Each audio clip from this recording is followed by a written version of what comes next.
Okay. All right, so we will call to order the Communications Committee meeting. It is 11:05 a.m. on December 6th. And the first item on the agenda is approval of the November 2022 meeting minutes.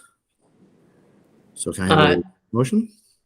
I move to approve the meeting minutes from November. All right, and since Chad, you were not with us in November, I will go ahead and second that. All right, moving right along. Website transition update. All right, so we're moving along. Gabber Communications is still in the process of migrating things over. We've been going back and forth on how far back we want to go for some like news item posts and stuff like that. We're moving along nicely. We have our first webmaster training tomorrow afternoon for some of us, and then the following Monday is training for all the webmasters. So the webmasters, it's usually several people per school. And at central office, one person, at least one person per department. So everybody's in charge of their department or their school. Some of the administrators are also getting trained on it. So far, it is much, much more user-friendly than using WordPress or teaching people how to use WordPress. So the transition's going very well. We're just in the process of fixing some of the social media links. And David, I did take a look at the calendar feature. So it's almost like a hybrid. The way the calendar works, I know you had asked if our calendar could be similar to the Town of Weston's calendar, where you could download the ICS file, the individual appointment. And I spoke to them, and they said that they actually do not have that ability, specifically because they got complaints when if a meeting information had been changed, the person who had downloaded the ICS was not getting that update. And so there was kind of a, the people who are downloading it, then they're not seeing the update, then they're going to the wrong meeting time. So they felt that the feedback they had received was the subscription-based model where you could subscribe to a calendar fit the bill most cases better. But I did ask them if there's an ability to turn that on or off. That would be beneficial. So it's up to the individual district to make that decision whether we want to do that or not. I am still looking at the calendar right now. They have their own internal calendar. They also have where you can then bring in the Google Calendar into the feed of the main calendar. So I'm trying to work out how we want to do that. But I really like the way the calendar and the agenda are set up at the same time on our new website. And I'm just really excited for it. We're still hoping to go live January 3rd, but that is a soft target. I'm okay if we have to wait a little bit extra to make sure that the new site goes out, 100% ready to go without any error messages. So as of right now, we're still looking for January 3rd. And that's basically it with the website transition update. We're all really excited. The feedback I've gotten from everybody is thank you for doing this, and they're looking forward to learning how to do it. And it's very easy. The company has a landing page with all these how-to videos that they're constantly adding to. They have weekly webinars. So the responsiveness and the training is really what is going to make our website that much better because of all the additions they're putting in. They take the customer feedback, they bake it all into the product. So we're really excited to move forward with it. Excellent. Right. And just for the benefit of Chad, just since you're new, let me tell you what I perceive the function of the communication committee is. So that way, as we sort of talk, you can say, oh, this is an area that I want to talk about or just get some context. Sure. So I think, Sharon, you've been my co-pilot, right? I think since the beginning. Yeah. Okay. So let me know if I am incorrect. But basically, the communication committee, our role is to look at how the district is communicating with the parents, the community, so including which I think is an important piece. Even if you don't have a student in the school district, the Board of Ed still wants to be able to communicate with you as a community member. And are we doing it effectively? Are we doing it often enough? Are we being clear enough as well? So it's all about how we are interacting, communicating with the entire community. So that's the purpose of the communication committee. Yeah. And the one thing that we've been working on most recently, which we really haven't been working on, Dan's been doing the work, we've just been consuming it, is a redo of the website. And so prior to today's meeting, we've seen some mock-ups and talked with Dan about what we think from a user interface would look better. So we're probably pretty far down the road as far as what the final product's going to look like. But I presume, like any other website, it's easy enough to change things around if we get feedback that warrants it. Yep. Okay. And, That's actually one of the things that Gabbard brought up is they actually said that they recommend a once a year review and redesign based on feedback, and that it's a high recommendation to do that every single year, which I thought was interesting, but it's a great concept of continue. We're always looking to improve. We're always looking to be better and more efficient with our communication. Our website's one of our main points of communication. How can we do better? So yes, a redesign is baked in every single year. just out of curiosity, are we doing a soft launch before we actually do the January 3rd push? No, we can't. That's the way websites work. Is I've already had to migrate some things on the back end. So once we go live, we have to go live. There's no, because then the hyperlink, the URL, www.westonps.org, can only go to one site. So once we're ready to go live, we change the pointer to go from the old website to the new website. So what I'm saying is I understand the URL can only really go to one, but is there any possibility that you could do a soft launch with us perhaps, or so we can all kind of get in there and play around with it before it actually goes live? I mean, so basically, get a different URL that we can use, like it's Weston test. Oh yeah, no, absolutely. And what I could do is I can email you. So I can email you their staging site. So the staging site is the current site as it's being migrated. It's not 100% done, but I can send you the link to the staging site so you can just play and take a look. Again, not all the information is there. They have like some canned news items because they haven't migrated all the news items yet. Okay. So like there's a news item on like inflation. That's not from us. That's why I don't want to go live with it. But I will send the three of you the URL. And please, the more feedback you can give us, the better. Awesome. Okay. Dan, can you throw it in the chat now? Yes, I will do that right now. And then I really appreciate your high level overview there, David. I would love actually, well, I won't bore you if you and Sharon are already you've already done all this. I won't bore you with me having to get up to speed on it, but I would love to do, I guess, exactly what you previously did, which is look at it, see it. I guess I can just do that on the existing sort of sandbox link that you just sent to me. Is that right, Dan? Yeah, that's basically it. And it was feedback. And we went over, the biggest thing we went over was the horizontal menu that you're seeing. So on the staging site, it's not updated yet. So we have decided to redo the horizontal navigation menu to combine. Like if you look at our current website, we technically have two home pages. We have the landing page when you go to www.westonps.org. But we also have, when you click on district, then there's a district homepage. And that really causes a lot of confusion for people visiting our site. That should actually be the district page and the homepage need to be combined as one.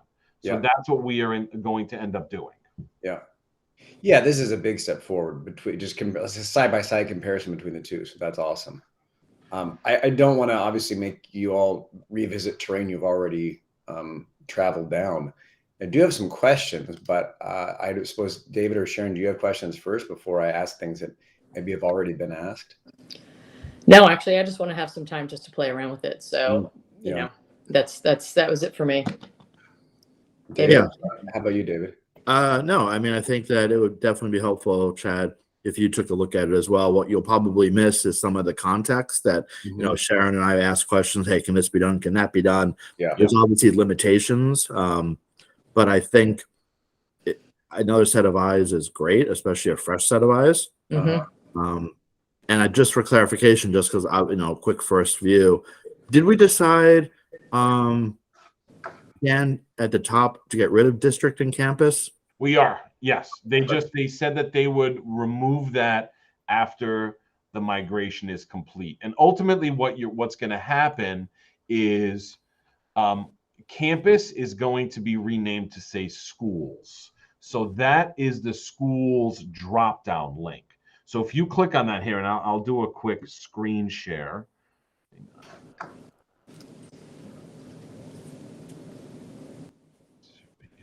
Okay.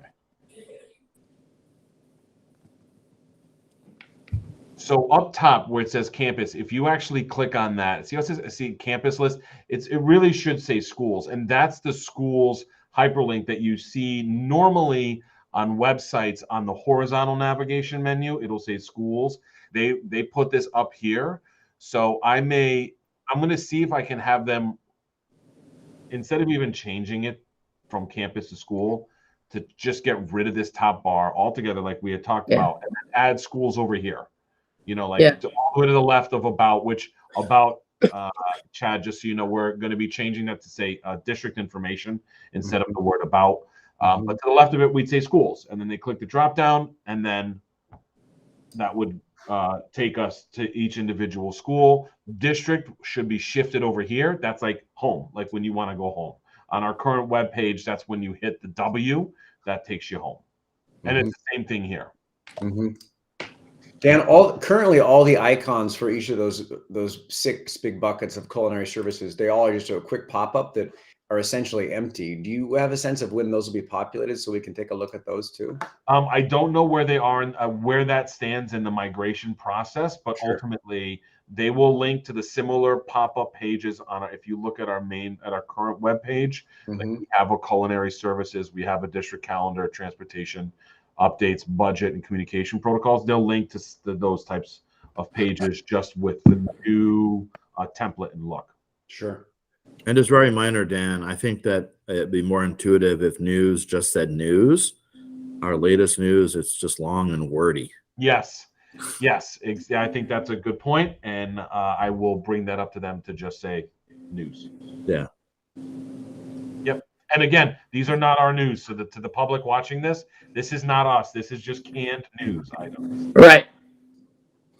So then as you go down, you've got, athletics, academics, our upcoming events, our Western District calendar. So this is now currently pulling the both their internal calendar and the Google calendar that we're using on the back end.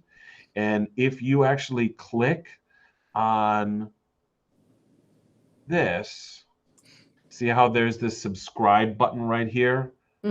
So if you click on subscribe, it actually gives a URL and it gives instructions automatically, and there's actually a training video baked in as well. The only thing I have to find out is if the person adds this to their phone or their device, does this also bring in the district Google Calendar? And that's where I need to get some clarification from Gabbert on to determine, because if it does not, then I'm going to remove this option altogether and put together the subscribe to a Google Calendar option like we currently have at the school level. Yeah, I think, Dan, it would be helpful. I know it's not a lot of time between now and January 3rd, but I'm wondering if we can send out an email to the district. I know the site is for the community, but send it out to the district just with some high level important information. Like, I think the calendar is probably the number one. I think we determined there's two number ones: the culinary or the food, and the calendar. Yes. And then occasionally Sharon's bio. But no, on a serious note, I'm wondering if we can push out an email letting everyone know that on January 3rd or on January 3rd, hey, new website is live. Here are some quick steps to get to what we perceive to be the most visited, the calendar and the culinary. But, please, check out our new website, and we would invite feedback. And I don't know if you want to create an email address to solicit feedback. I know it's, I don't know. So that's a great point, and I want to send that out. I was just waiting to see how close I can get to confirmation that we will be going live on January 3rd, but there will definitely be an email and a Facebook posting going out basically saying, based on feedback from the public, we are changing our website in order to streamline it and make it easier to navigate. And the most important thing are for families or for residents who direct bookmark a page on our site. That page, that link that they bookmarked is going to die once we go to the new site. So for instance, families may not bookmark westonps.org. They may bookmark the middle school or the intermediate school. Well, that URL is going to be different once we go live to the new site. So like we had discussed before, if we can change that the 500 error when somebody goes to a dead site that says, oops, this site doesn't exist, almost like a redirect, like, hey, we have a new site, please make sure you go to our homepage at blank and re-bookmark the site you're looking for. But to let everyone know, those bookmarks are going away. They're going to have to re-bookmark individual sites that they're looking for, and we can always do something for feedback. So I just wanted to give it a little bit more time to see how, are we 95% confident that we're going to be going live January 3rd? Yeah, once we get that, I think sending out a little bit of a teaser campaign and make it a positive, right? We are launching a new site. And for those who are avid users of our current site, there are going to be some changes, especially when it comes to bookmarks, blah, blah, blah. I think that, teasing them, but David, I don't think we can give them directions on how to put things in their calendar until the site is actually live. There can't be any call to action steps in it until the actual site is live. We just want to kind of heads up people, it's coming your way, to put it on their radar. That's all we can do prior. Well, we should be able, two things. I'm wondering if January 3rd is a smart date, just with people coming back, the short window, people coming back, people probably not necessarily having a lot of time to find new things. I'm wondering if maybe it should get moved out, even if you're ready. So if you're not ready, easy enough, move it out. But even if you are thinking to be ready, maybe move it out 2 weeks just for that. And then number two, the directions on how to subscribe or where to find the culinary, that wouldn't change, right? Whether it's on the test site now or the published site, the address might change, but so it depends. So see how the website right now, how it says like, weston.gabbard-host, that's the staging site. So that URL will change, but let me get confirmation as to how the subscription. If it's a Google subscription, then it's going to be no change. right. And actually, if we continue with Google, they won't have to do any kind of resubscribing because our Google Calendar URL is not changing with this migration process. So, but if we do end up deciding to change it to a Gabbard calendar, yes, then they'll have to get a new set of instructions. I have a suggestion on those reach outs. People, email overload is real, especially email overload just has a lot of text. Yeah. And if we say to people like, check it out, they're pretty unlikely to check it out necessarily. So I think what might be great is you tell me what are the 2 or 3 features that parents really love. I'll give you an example of one. I don't know about this until recently, but there's an app that you can track where your school bus location is. So you can know. That just came out. Right? Yeah. So we could have an email that says like, did you know you can find out if your kid's bus is late? Click here. Or did you know the website will feature such and such? And it should be big, clear, and there should be hyperlinks that go right to that thing. Because if it's just like, we're doing this thing, check it out. Everyone's like, oh God, a website. I don't have time to look at a whole website. Exactly. Maybe, Dan, whatever you think are the most consistently used and potentially new and innovative features that this website will enable, maybe we feature those to try to get people trafficking to it in the first place. Yeah, the bus app is actually a really great idea, Chad.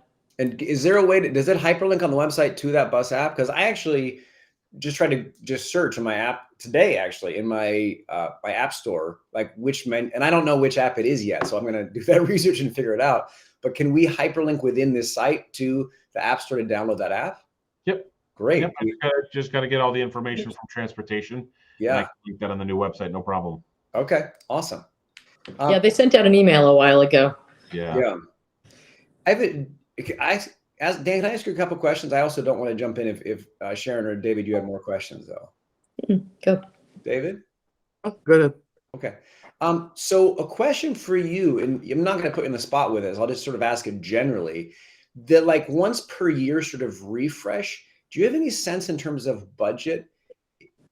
Well, I'll show you where I'm going with the question, which is that you actually can do a lot of this stuff like quite cheaply now. And the reason I'm asking is because once a year is actually not that frequent for website refreshes nowadays. And I'll just, if it's okay, can I share my screen for a second, Dan? Yeah, sure. Let me stop sharing. There you go. Let's see. I'm going to share a window. Okay. So just as an example, Google Chrome might have a screen recording pushing your computer. All right, never mind. I have to get permission and preferences and whatever. So we'll skip that. I'll just talk it through. But if you look at a lot of the sort of private schools that are like the schools of note that parents are accustomed to like sort of holding out as like, these are the high water marks for what high school websites look like. It's a ton of video. It's a ton of white space. And the interface feels almost closer to like, very, very modern apps with like really minimal sort of quick interactivity. Similarly, if you go somewhere like pretty revolutionary, like WeTransfer, which is like the content sharing site, it's like massive, huge imagery, video, et cetera. That's not what we're like. But even if you go to like Staples website, it's a ton of video. And this looks like a huge step in the right direction. But where I'm going with all of this is like, it may be that we want to try to refresh this more than once a year. Not just like the content is relevant, but maybe even like kind of the look and feature of the dominant of the fold sort of banner. Any thoughts on that? Well, so what I should clarify what I mean by refresh. Yeah. The website itself, the content behind it, the blocks, the menu items, the sections, that is changed throughout the year. Sure. That's as new image and new content comes out, we post it.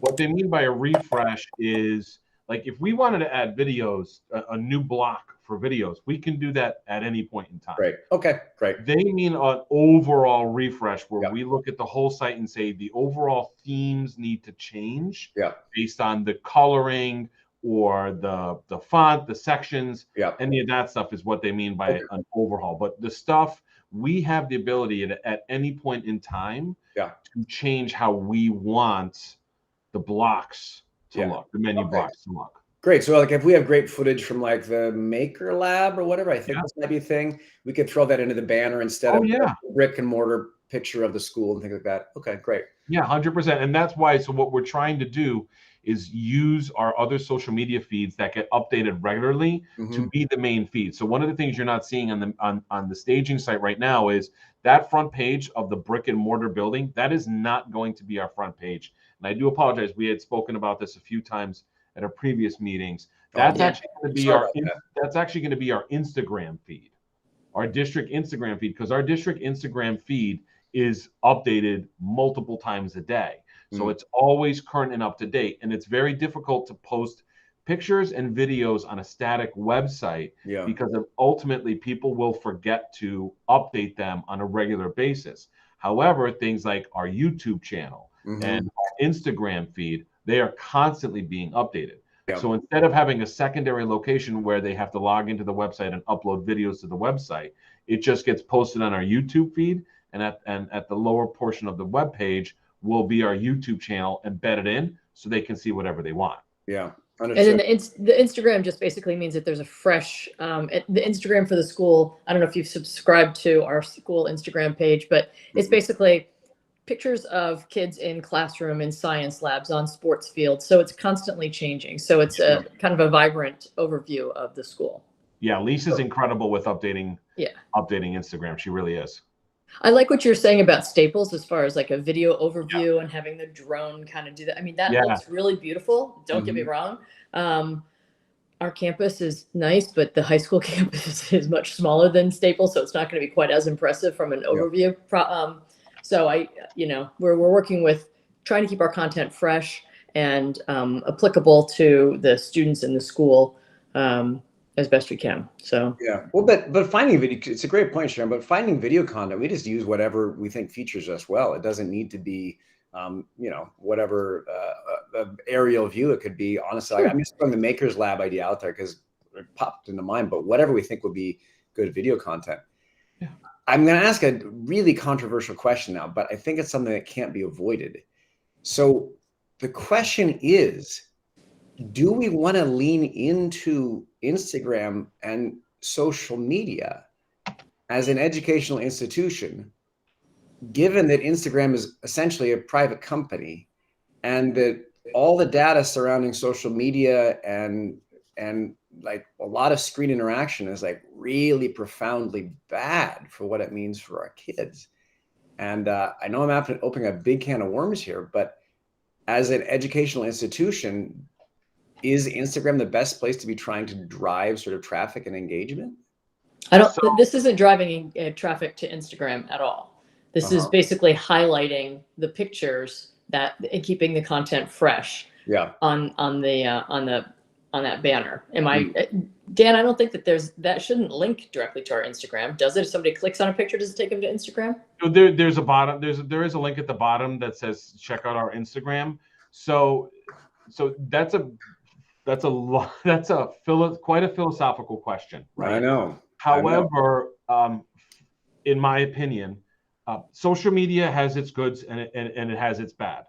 However, it's not going away, and students use it. So if we can teach them how to use it in a positive light and to spread the good news that our district has by using Instagram, which is a push technology instead of a pull technology. It's already in an existing feed that families, residents, students, adults use on a daily basis. Then I think it is our role to show what good can come out of social media. We are not driving everything to be on social media, but we are spreading the good word about the district and all the amazing things that happen on the district through Instagram. Because if we had just things on our website versus people on Instagram, people are always going to see Instagram more than they're seeing our website. So if we can marry the two, so they see our website and our Instagram, that's the best way, I feel, moving forward to show the things we're doing in the district. However, the staff who post on Instagram are very well aware of, from a student privacy perspective, what they should be doing and how they should be framing the pictures in order to protect people. There's an opt-out policy every year that families sign up on for, I don't want my student to be in print and digital media. So all the principals, all the administration, they're very aware that they can't just take blanket photos. They have to be aware that if they're going to be taking photos that include students, that all those students have not opted out. Right. We're protecting them that way. And, I think it's a constant battle of, battle is a strong word, but ensuring that we're using it right to model for students the good that we can do having an online presence. So I agree with you. And it was interesting because you and I are now having the same debate that our society more broadly is happening, which to your point is like saying it's not going away and everyone's on it. The flip side of that is like, it is a, historically destructive feature of a lot of the messages that our students are absorbing. So it's an interesting sort of like position we find ourselves in. I'll give you an example I think really relates to what you've been talking about, David, is like, I would love for us as a committee to do a fantastic job communicating to parents. And as a parent, if I got a message which was like, we have new stuff and check us out on Instagram, I'm like, oh, delete quickly. If the message was like, social media is a profound influence on all of our lives, we're going to host a roundtable. We're going to host a discussion. We're going to host like a sort of like interfacing with social media. And we're potentially even going to try to move a body of parents towards the idea of like, how do we as a community align around how we do or do not use social? I know I'm asking big questions here, but that's how our kids spend their time, certainly in high school. Yeah, I So, think, yeah, yeah, Chad, just not to interrupt you, but just I think that you have a very good question, which is these social media sites, I think as Dan said, but I'll say it even a little more strongly, they're positive and they can destroy kids.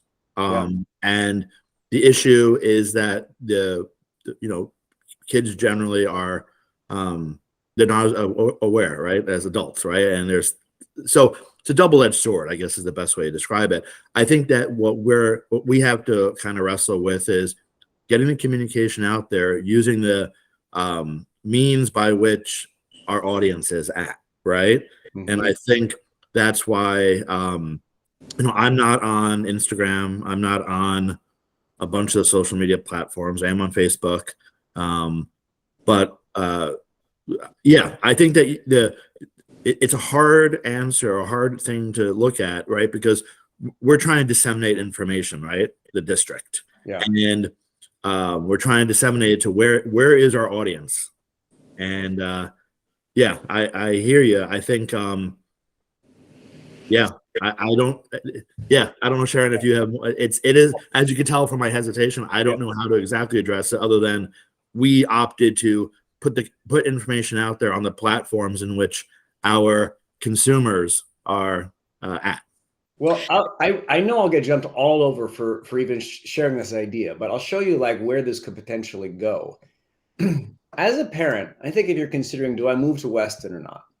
And if you Google Weston Public School and the website that comes up says like, here's our website, you can learn everything about us. By the way, don't look for us on Instagram. Don't look for us on Facebook. Don't look for us on Twitter. We're not there. It's wrecking your kids' attention span, and we should all get off it. Now, that I know no one's about to bite on that idea. It's a radical idea. And yet, as a parent who is significantly concerned about what social can do to the psyches of our kids, and mine are 4 or 7, and hearing all the time, it's the number one thing you go to a party, what parents are talking about is like, oh, God, get my phone back. Get my phone back. No, you can't have it. No, I'm sorry. No, give it back. Give it back. That's what the conversations are. And if as Weston, we position ourselves as saying like, we're aware of the hazards of what this thing is. And in fact, we're educated about, we're mindful, and we are trying to keep our community safe, cohesive, on the same team around this. Like, I think that would be an incredible way to actually position Weston Public Schools as a forward-thinking place that would actually even attract residents and attract students. I know I'm saying like radical stuff here, but from a parent's perspective and talking to other parents, people are worried about it. They're concerned about it. And I think with very good reason.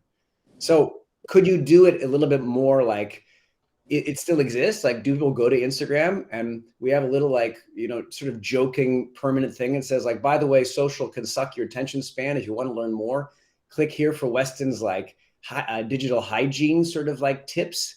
Maybe that's a way to nod at it. I don't know, but I think there's some room for sophistication in how we do or do not handle social that could differentiate us from other places, because this is happening everywhere. Our kids spending too much time on that as opposed to all the other places they could be spending time.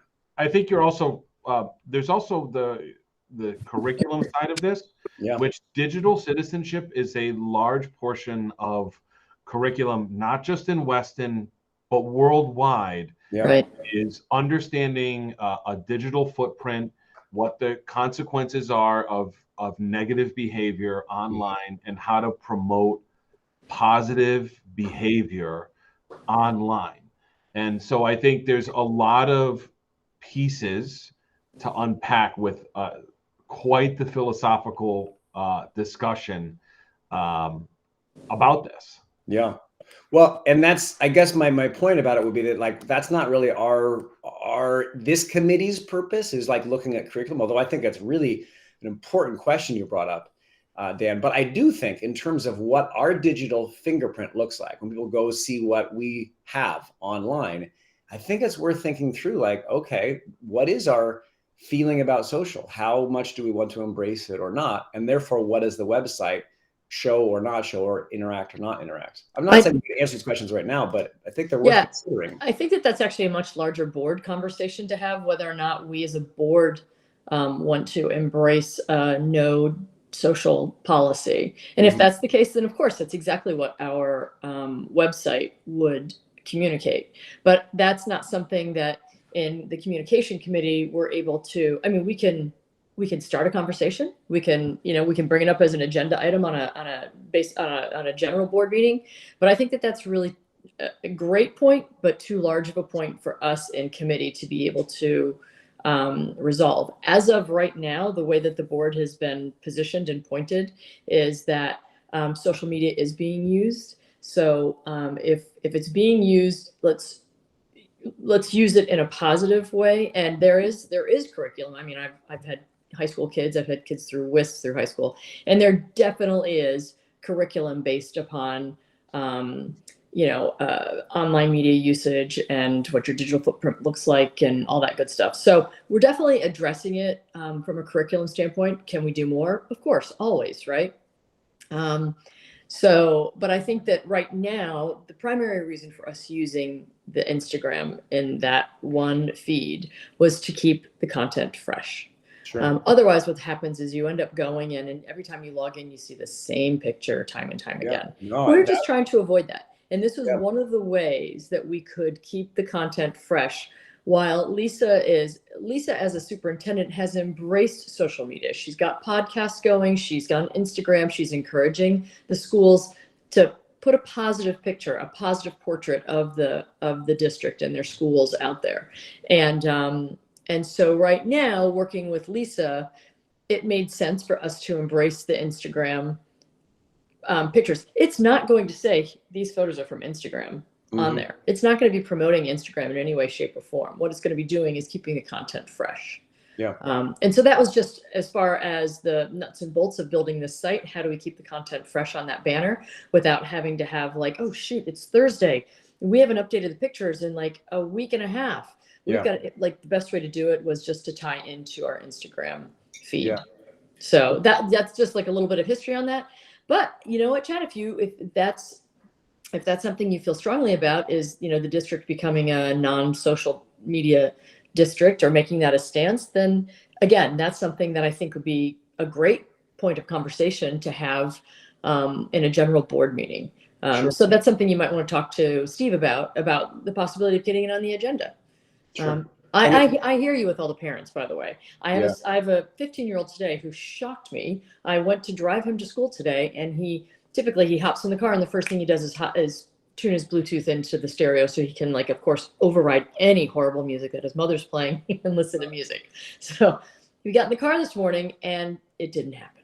And I said to him, buddy, what's going on? He's like, no, I'm doing a digital detox right now, Mom. I found myself just using my stuff just too much. So, and I'm like, do you think it's a digital detox to just listen to music in the car? And he's like, I don't want to have any more screen time right now. And I got my screen time report on Sunday, and it was too high for my comfort level. So I'm backing it up. Good for you. Good job, Mama. Oh, no, this child's raising himself. He's the sixth child.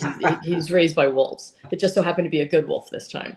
But so I think that credit, again, win.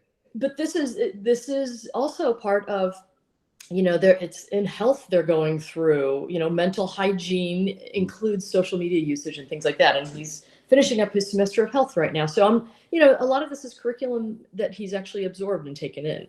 So anyway, that's just as a parent, of course, these are all concerns. So if you want to bring it up to the general board, let's do it. Well, I really appreciate that. I appreciate the point about the relevancy of the images, and that makes sense as a use for Instagram.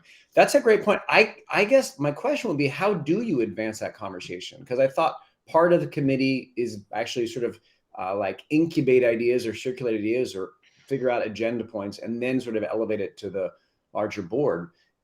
Because I would like to flag that for a bigger conversation. What's the best way to do that to elevate it to the entire board's attention? I'd probably have a conversation with Melissa and Steve and say to them, here's a comment, because it is communication, but it's not communication. You know what I mean? Yeah. So I would that's a larger, like, hey, or even maybe have a conversation with Lisa and see how she feels about it too. Because Lisa is, keep in mind, she's the CEO of the district, and we are the board. Mhm. So, you know, in order for all that change to happen, even with the board, we need to make sure that we're all looking at the same book. Yeah. So having a conversation with Lisa, at least planting the seed, having a conversation with Steve and Melissa might be good ways just to move that forward. Yeah, well, I will try to advance that. I would say to both of you, if you share some of my concerns and you want to kind of get on board with that, great. Or actually, if you I contradict that or you disagree, I'd love to even have a conversation at some point. Maybe I'm miseducated about certain things. So yes, stay tuned. I will try to percolate the conversation along in those channels. Okay. And I Excellent. think, Chad, just to kind of give you my perspective, Yeah. I hear what you're saying. I think what you're saying is these social media platforms can be destructive, and by the Board of Ed utilizing them, we're to some small extent giving them oxygen, giving them more, giving them a platform. And I think as a parent, you know, one of my roles as a parent, not as a Board of Ed member, as a parent, is to try and police that and have my children be accountable and make the right decisions. And Sharon, that's awesome about your son. It'd be interesting to find out what went through his mind that he was like, this is just toxic. But Chad knows our two, I think your daughter and my son were in the same class last year, right? So we both have 7-year-olds who not yet exposed to it, but I have a 14-year-old. So I think philosophically what you're saying, Chad, does have merit. Sharon is correct to say the way, I'm sure you know this, but just, the way the committees work, we kind of kick ideas around, right? And then once an idea we think has legs and is valid, we then ask the board as a whole to consider it at a public meeting. So I think what Sharon is saying, which I agree with, is it would probably make sense for you to have a conversation with Melissa and Steve to get some more, to kind of, what's the right word, to kind of draft, kind of have a conversation. So that way we can if it gets to the point where we bring it to the board, we can discuss it with the public, tell the public where we're thinking about going as a board. So I mean, I see your side of it, right? Yeah. We're giving, do you want to? I mean, I take exactly what you said. Do you want to kick the idea around somehow in some format? Because I think you're right, and I certainly don't want to monopolize a conversation or come across like as a zealot about this. But it's the same conversation that's being happening at every level of our society. So, as a communications committee, if you do want to kick the idea around, I'm more than happy to have other conversations about this and see if there is something that we think is a suggested approach. I will build on what you said, David, which is yes, that is my concern, like giving oxygen to it, but that's just part of it. The other part is that to the extent that social is just a part of the fabric of our lives right now, is there a way that as Weston, we can address some of the questions about like, how are we communicating to parents? How are we communicating to the world in a sophisticated way by making this a way in which we're different than other districts? We're smarter, we're more sensitive about it, we're savvier about it, even though we know we have to play within these same arenas, because I guess that's what it is right now, that we're really mindful and conscious about it. I think that's something that we could broadcast really powerfully, and it would be a huge feather in the cap of us as a district. So I think right. Yeah. And I think Chad, your point is actually one of the points that Dan brought up a while ago, which more comes along lines of what's the district's, it's not an acceptable use policy, but how are we educating our kids to use these social media platforms, which won't go away, right? Because Western Public Schools has chosen to scale back or pull back entirely. We'll have zero change in, Instagram's not going to send us a letter saying, please come back. No. Right? No. So I think, so maybe the larger conversation is more along the lines of, if we are using these platforms, what is the, and Dan, what was the name of the policy? There is a policy, right? The district has, as far as what we expect from students and the types of things. It's an acceptable use policy that we have. And then there's also the digital citizenship curriculum that is mandatory for students that, for instance, in 3rd grade, before the students get their Chromebooks, they have to meet with the media specialist who goes over digital citizenship and a lot of the ISTE concepts and ideas for students on how to be a good online digital citizen. so that's kind of to go over, like, social media can be bad. Here's what it can be used for in a positive manner. Here's what you should be doing, and how things you do now will affect you even in third grade when you're applying to college, or when you're looking for a job in 14 years from now. Anything you post can and will stay, and can and will be used against you. And so how should that affect their choices that they make throughout their life online? See, the thing is, being a public school system, it's not like we can put a mandate down that says, I mean, we can say we as a district don't use Instagram or Facebook or anything like that. But the fact of the matter is, they do. All the kids do, right? Mhm. And for us, we can't.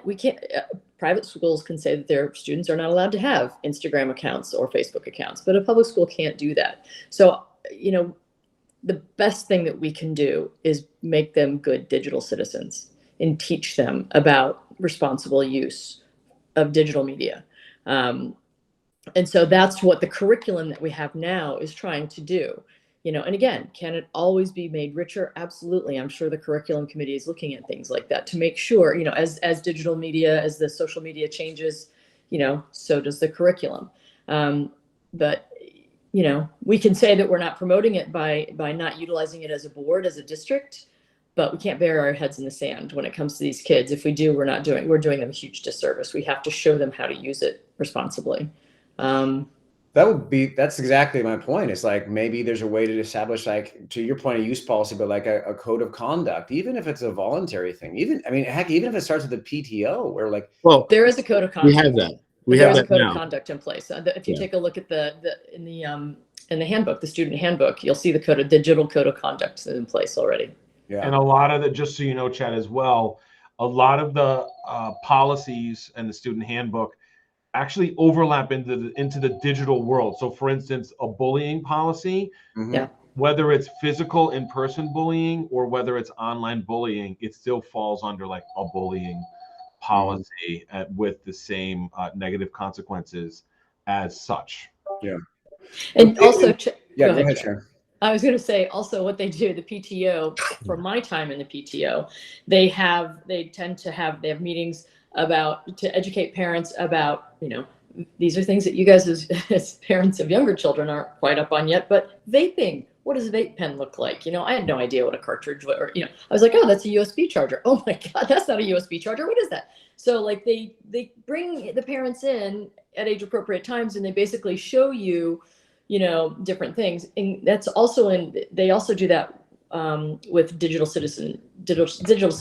In the past, they've done that as well. So I mean, none of us are on the executive board of the PTOs, but we can also take a look and keep an eye and see if the PTOs are offering that. It's just as an education for parents, because a lot of what the kids are doing online, the parents are not paying attention to, and that's a job of parents. And I would more than happy host something myself where I could bring in a panel of panelists, and we could have an open night for parents, like surviving in an online world. I've done that in my previous districts. Great idea, Dan. And I've had people from the state, and I've had other professionals in the digital world.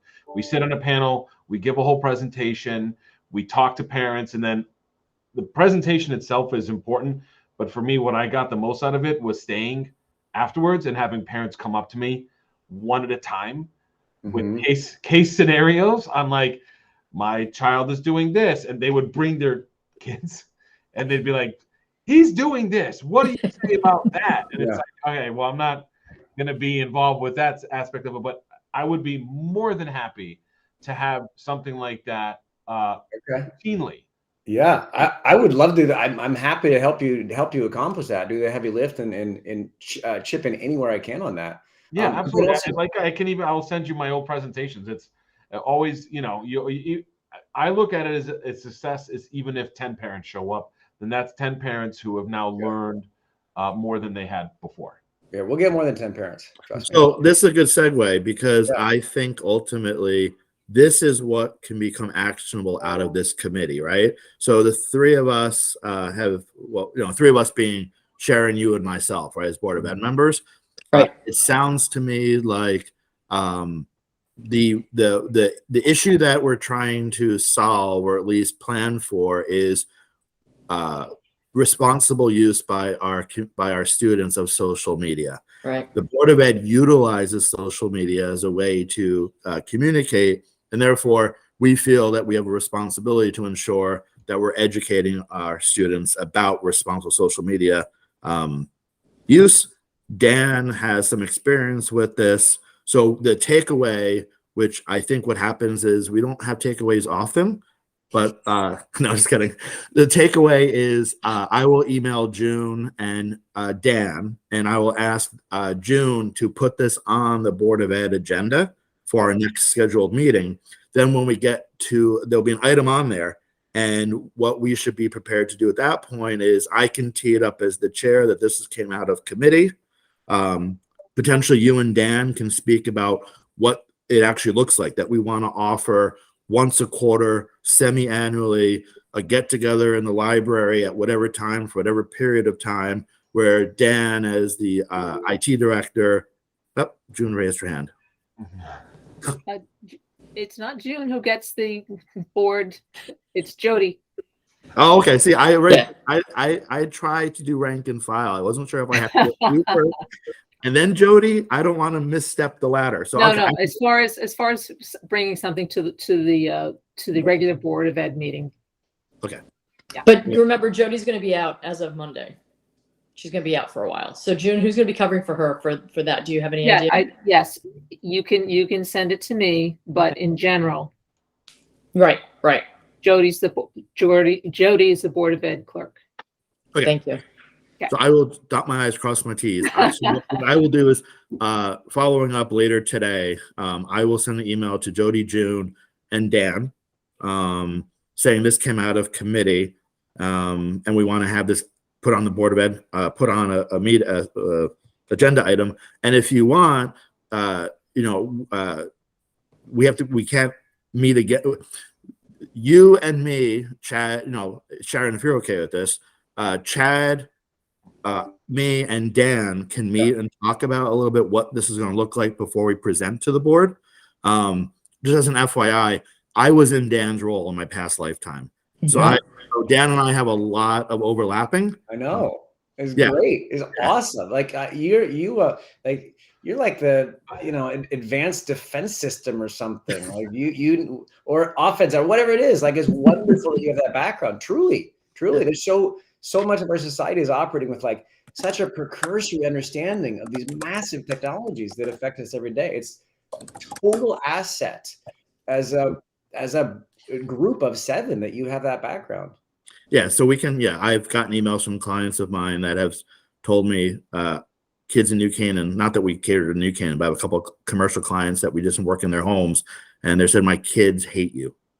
Because we blocked so much access. But ultimately, as Dan will share as well, you can do a lot to block access, but a determined kid will get around it. So educating about, right? So anyway, so the takeaway will be I'll send an email to June, Jody, and Dan. The 3 of us can have an offline conversation, just because I have some knowledge I can bring to the table, Chad and Dan. We're not trying to cut you out, Sharon, but That's fine. That's fine. I get it. Don't worry. Okay, so that could be the takeaway. Thank you. Yeah, thanks a lot. All right. So that said, any other items at the moment? I think we're good. All right, we even got under the wire by 2 minutes. Okay, so then let me just Fishing committee. we're sweating that one out. So in that case, then drum roll, please. Can I have a Before we say anything, I want to give everybody a heads up. There are some policies that are being given a first read at the next board meeting. And by first read, Chad, that means that the board members and the public are supposed to have read over them first. So just keep that in mind. And I think that Jody is sending that information out. There's a lot to read. So I just had a policy committee meeting at 9:00.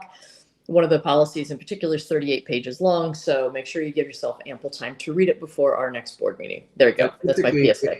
The agenda gets posted by Lisa on Fridays though, right? So you essentially have the weekend to read it? You have it, but I think Jody has sent out some to the board members. I think she Okay. sent out the policies just for a heads up. But yes, they Right. become public on the Friday before.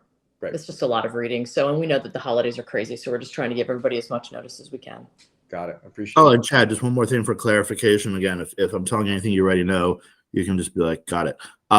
So you can get through Board Book, even though you're not on policy, you can actually look at all the agenda items for policy.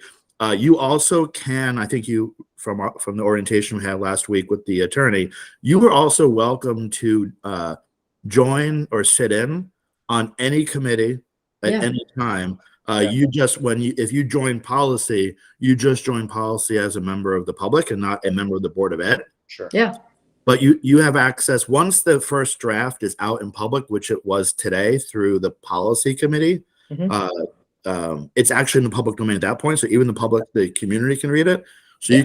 you can read it right away. Great. As far as the Board of Ed agendas go, we have to publish the Board of Ed agenda 24 hours before the public meeting. And sometimes people will ask us, well, why do you wait until the 24th hour to publish it? It's because things are changing. Yeah. And once we publish it, we're committed to following that agenda. Yep. So just as an FYI, that's why we wait until the 24-hour window. Is just Makes sense. to give us, give really Jody the option to move things around. Yeah. Makes perfect sense. All right. Perfect. So in that case, can I make get a a motion? All right. Brad, go ahead. Second it. Yeah. Second. All right. All We're right. out. Bye, Thank you, everybody. everyone. Thank Bye-bye. you. Bye, Bye. Bye, everybody.